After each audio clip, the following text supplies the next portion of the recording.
In today's video, I'm going to be speaking about what are IEP meetings from a parent's perspective.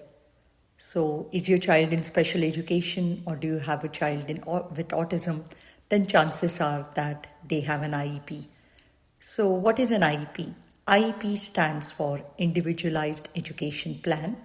And in this video, I'm going to be sharing some tips on IEP meetings from a parent's perspective. So before I begin this video, I hope you watch the entire video, like this video, and also subscribe to my channel so you can get access to more informative videos like this. So let's begin. So what is an IEP? IEP stands for Individualized Education Plan.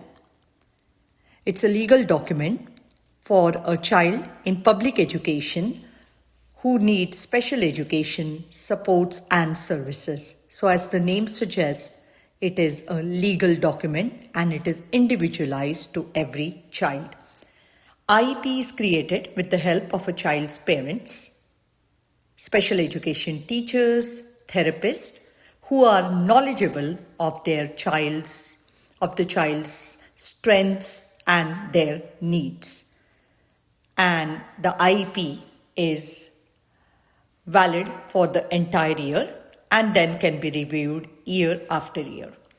So an IEP describes how a child learns and how they can demonstrate that learning and what kind of supports and services are put in place in order to support the child in their learning. So I'm going to now be sharing a few tips which I use to prepare for IEP meetings for my own son. So this way it will give you an idea of what to expect and what kind of things you can do to prepare yourself before the meeting and during the meeting and after the meeting. So first, gather all the necessary documentation before the IEP meeting. What I mean by that is, make sure you have a copy of your child's most recent IEP. Ask for the progress reports and also for any work samples. So progress reports will show you whether your child with autism or any other special needs is making progress, if they are achieving their goals, and what are the areas they are struggling with. So make sure you have all this information handy before the meeting.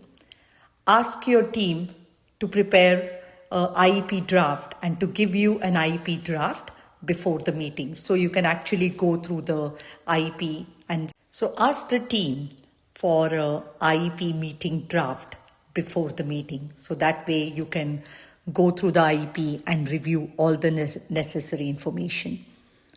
Also, the next thing is, if at all possible, do not go alone for the IEP meeting. Try to take a family friend or a relative because it's always better to have someone else attend the meeting with you. The next thing is, review your child's IEP and write down all the concerns you have about your child. What are the areas they are struggling with? Make sure that the goals are functional. Make sure that the goals will help your child to be independent and they will also have transitional services goals if your child is older. So do make sure you have all that information in place. The next thing is, during the meeting, make sure that you ask the relevant questions and see what kind of answers you get.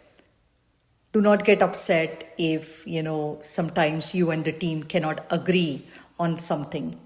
There are better ways to resolve the conflicts. So always make sure that you and the team can find a common ground so you can resolve if there are any conflicts which come up. The next thing is, do not sign any documents at the meeting. You are not required to sign anything at the meeting.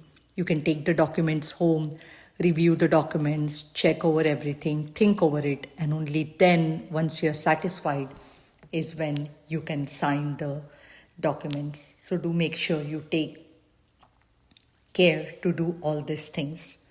Also, follow up after the child's IEP meeting. follow up with all the things which were discussed during the meeting, what kind of supports and services were agreed on, or what kind of goals were agreed on, if some goals were changed. So make sure that you have a follow-up email. Make sure you put everything down in writing, so that way you have a paper trail with you when you attend the child's meetings. And if anything, any dispute or anything arises in the future, you always have a paper trail to fall back on.